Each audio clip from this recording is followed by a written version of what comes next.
The Detroit Lions' golden anniversary season was a year to remember. The 1983 Lions were NFC Central Division champions. A year that began on a down note ended with a beautiful symphony. A song of harmony and accompaniment, whose melody orchestrated a performance that carried Detroit to a place among the NFC's finest. Included in this lasting composition of strength and unity was the return of Billy Sims to his rightful position as one of the NFL's superior running backs. And the play of the defense, a unit that allowed the fewest points and the fewest touchdowns of any team in the NFC. But what made 1983 truly memorable was the ability of this Lions team to come back. Symbolized by a late-season victory over Green Bay, the Lions demonstrated the resiliency and the irrepressibility that took them to the top of the NFC Central. In 1983, the Detroit Lions were comeback champions.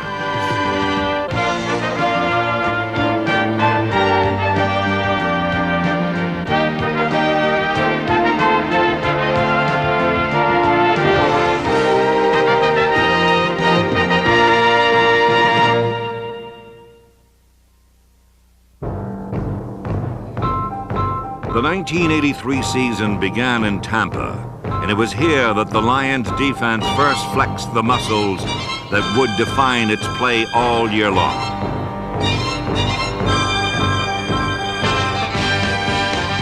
Seven quarterback sacks, 5 by William Gay, number 79, and a Doug English safety highlighted a near flawless performance as the Lions registered their first shutout in 2 seasons.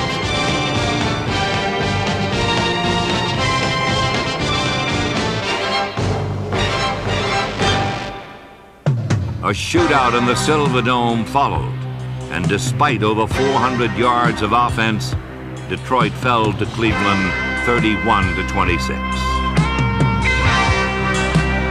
It was not a good omen. The Lions went on to lose their next 3 games to Atlanta, Minnesota, and the Rams, as turnovers, missed opportunities, and injuries, particularly Billy Sims' broken hand, poisoned Detroit's chances of victory.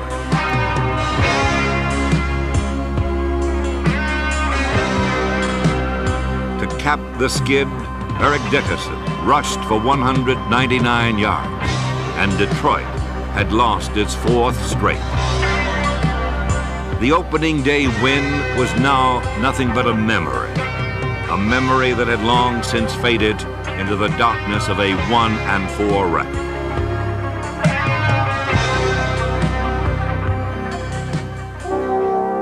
Home to battle the Packers. Owner William Clay Ford told his team at the pre-game meal to relax and have some fun. He believed they were winners.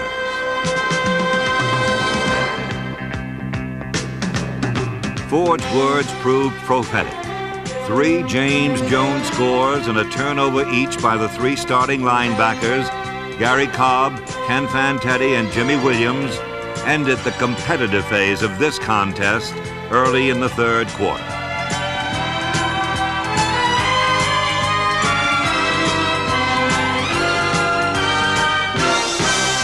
Eric Hipple completed a fine 21 of 29 afternoon with his 2nd touchdown pass of the game.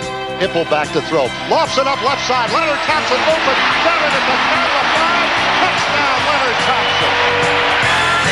The 38-14 win inaugurated the comeback.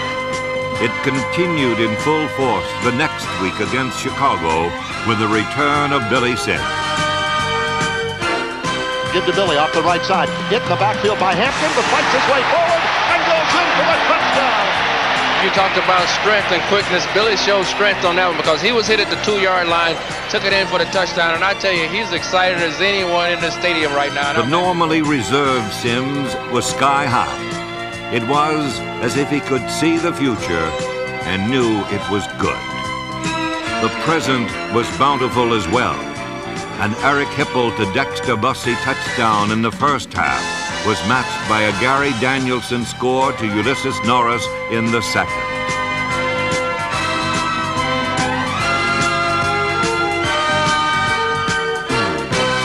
Hipple's desperate dash on what was not supposed to be a fake field goal produced the final touchdown as the Lions won their second straight in the NFC Central.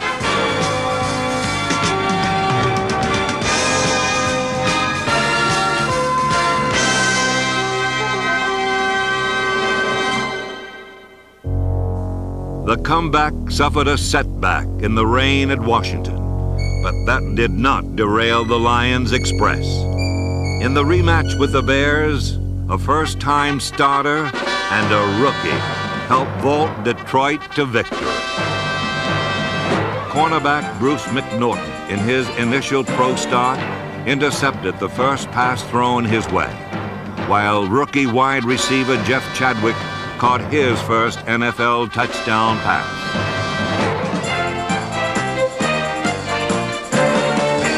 For the second time in 3 weeks, the Lions soundly defeated Chicago.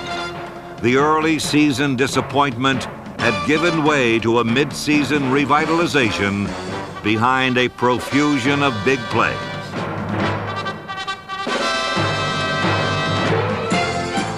The Lions reached the 500 mark against the Giants. A resilient Lions defense did not allow a touchdown and recorded its third safety of the season.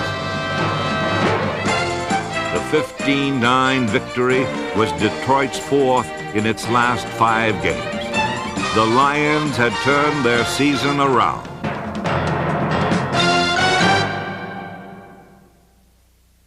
I think we've had a big rise lately in confidence and in ability. It's kind of a crazy thing for me to say that we're suddenly better than we were 3 weeks ago, but we are a young team, and the only thing that's going to improve you, the only thing that's going to get you in shape, the only thing that's going to make you game-worthy is to play football games. And I think the younger the team, the longer it takes a team to begin to play up to their potential.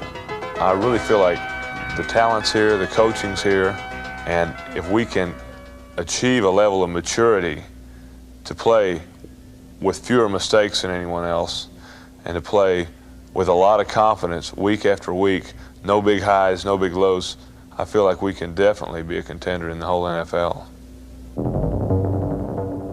But Detroit fell to previously winless Houston. A week later, the Lions trailed Green Bay big at the half. This, however, was the year of the comeback. Detroit overcame that 20-3 halftime deficit as Billy Sims ran for a career-high 189 yards on a club record 36 carries. The defense was at its aggressive best in the final 30 minutes, shutting out the Packers while allowing Green Bay no third down conversions.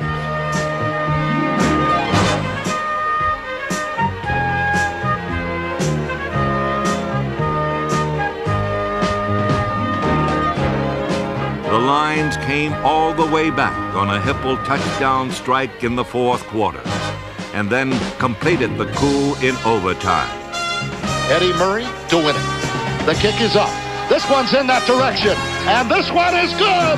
And the Detroit Lions have come from a 17-point deficit to beat the Green Bay Packers on Eddie Murray's 37-yard field goal in overtime by a final score of 23-20.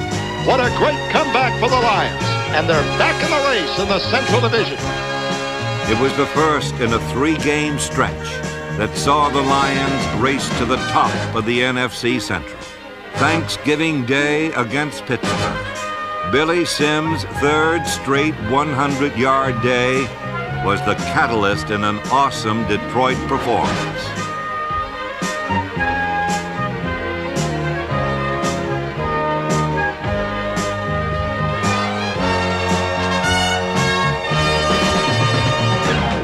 Bobby waits for it, grabs it at the 19, to his left, 20, 25. Goes to the outside, trying to outrun a couple guys, 30, 35, 40, 50, 45, 40, 35, 30. He is going all the way. A touchdown for Robbie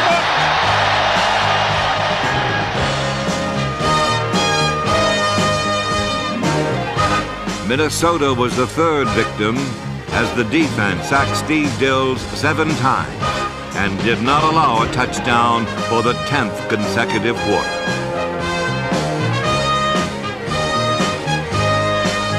Hippel's pass to rookie Jeff Chadwick was the only touchdown in Detroit's 13-2 victory, a win that raised the Lions' record to 8-6. The turnaround had been realized, and it was due in large part to a group of rookies whose individual contributions paralleled the team's success.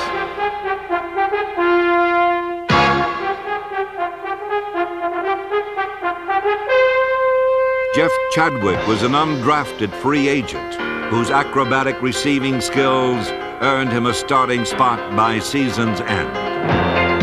7th-round draft choice Mike Black was one of the NFC's most consistent punters, and he was an integral part of an outstanding special teams unit that was led by special teams MVP Roosevelt Barnes.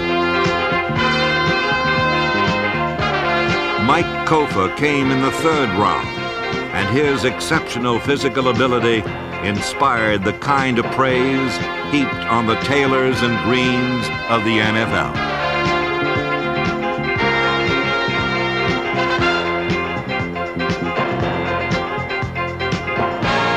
Starting center Steve Mott, number 52, and reserve tackle Rich Strenger helped open holes for 1st-round pick James Jones, number 30. Jones was the best pure fullback in the draft, an excellent lead blocker who helped Billy Sims average nearly 5 yards a carry, and a sure-handed receiver out of the backfield as his team-leading 46 catches revealed.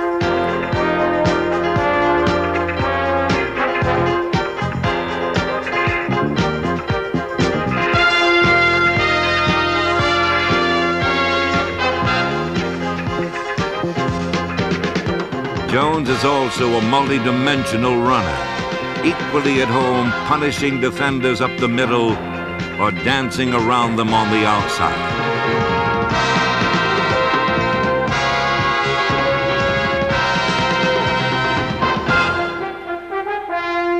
An outstanding group of rookies was one more reason why 1983 was a year to remember. In 1983, no team in the NFC allowed fewer points than the Detroit Lions.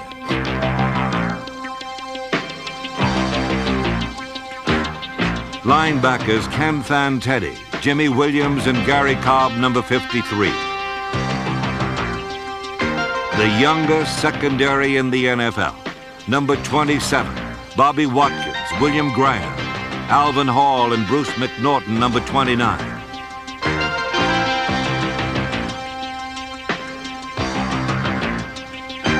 And a front 4 of Curtis Green, Mike Kofer, William Gay, and Doug English. English, number 78, had a career-best 13 sacks in 1983, enhancing his place among the league's true warriors. I think the number one attribute for a defensive lineman is to be intense, is to come every single play, is to physically want to dominate each play and each opponent.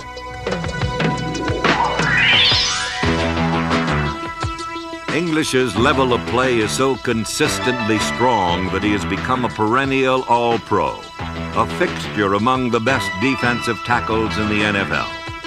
His Pro Bowl partner is number 79, Gay, a selfless team leader who played both end and tackle and became one of the league's best sackers.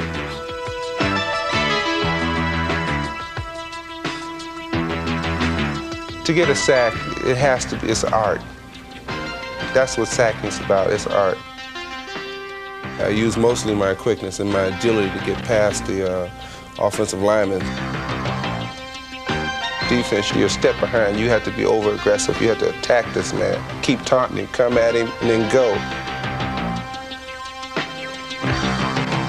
Gay registered 13.5 sacks, combining with English to give Detroit what many consider to be the finest pair of tackles in the NFL. But the Lions' stingy defense could not prevent a Week 15 defeat at Cincinnati. They had not clinched the division title yet. A third consecutive sellout crowd filled the Silverdome on the regular season's final Sunday, anticipating the Lions' first division championship in 26 years.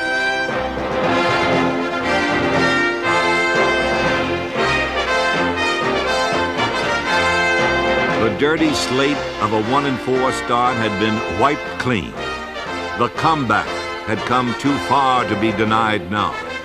This was a team oozing with confidence, full of spirit, and certain that they belonged on top of the NFC Central. Toss to Billy Sweep on the right. Gets a block from Jones. Inside the 5. And he goes in for the touchdown. With a score tied in the final period, the Lions put away Tampa like a true champion. Behind the offensive line of Dorney, Greco, Mott, Elias, and Dietrich, Gary Danielson directed Detroit to the win and the division title.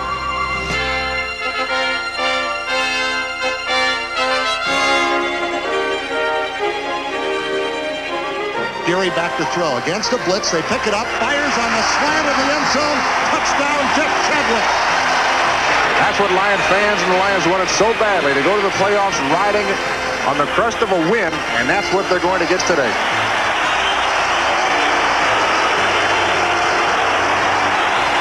And that is it. The amazing comeback story of the 1983 Detroit Lions is complete.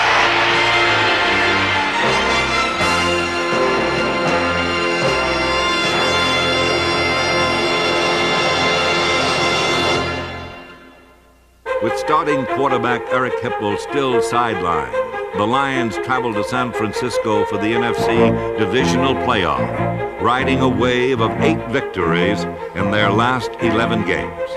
It proved to be a mirror image of their season.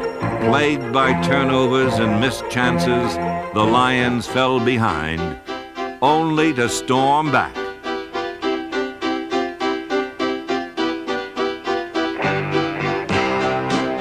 Billy Sims, as he had done so brilliantly during the regular season, sparked the turnaround, rushing for 114 yards and igniting an offense that was turnover-prone in the first half.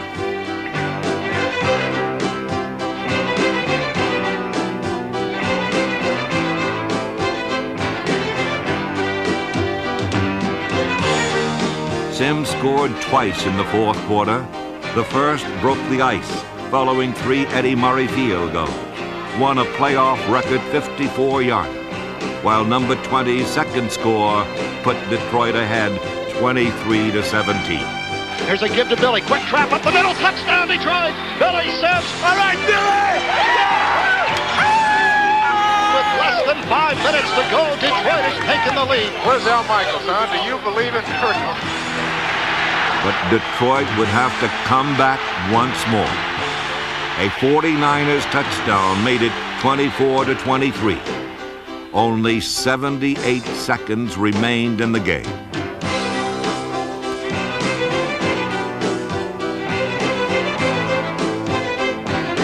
Gary Danielson passed the Lions to the San Francisco 25-yard line. The outcome rested with a remarkably consistent Eddie Murray, who had kept the Lions in the game with his 3 first-half field goals. 11 seconds left, and Eddie Murray will try to win this one for Detroit with a kick of about 42 yards. The season on the line for the Lions.